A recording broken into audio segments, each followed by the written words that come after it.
ndeysaan ma ne leen finalo yàlla aja ndeysaan diggante Ninki Fata bu Njongon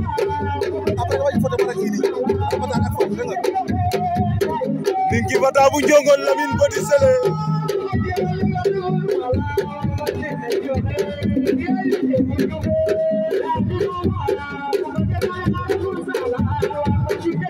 Sabu Mulum TV la nu ne final file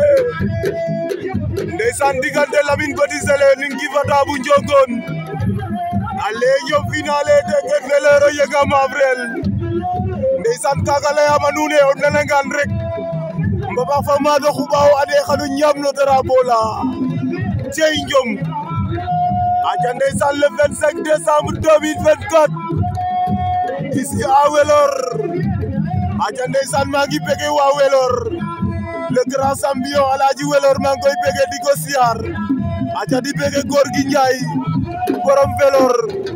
Makodou Ndaw Njaay borom kër Wali Njaay bëgg naa la aca ndeysaan diwaanu Welor yëpp maa ngi leen di bëgg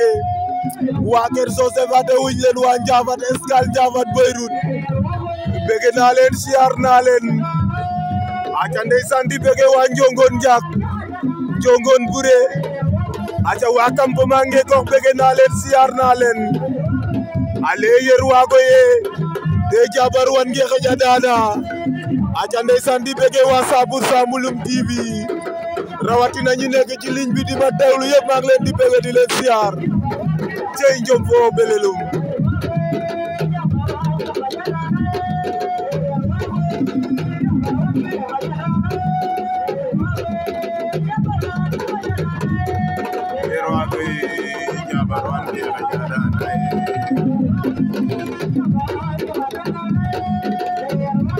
aja ndeysaan diggante Ninki Fata Lamine Petit Sélé Lamine Petit Sélé à droite Ninki Fata bu Njongon à gauche jay jom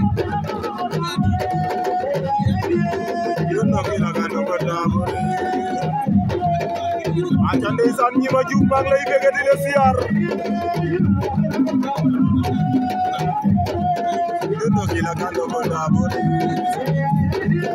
aca ndeysaan i leya nuun koy Fatou Goumba Yang a gefa njom ne de Fatou Goumba Yang a domicile a ref ndeysaan a leya ka dara jareer na leyama nuun e o goor o leek ten na lam ka Mbayang Loum o goor o leek ten na lam ka Coumba Diaga Diouf o goor o leek ten na lam ka Khady Diouf mbaas yo tey na yiif cey njom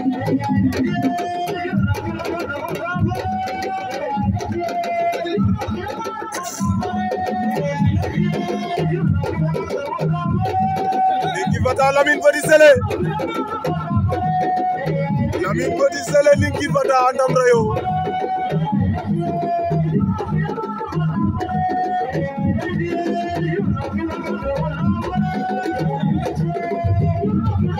Lamine Petit Sélé Ninki Fata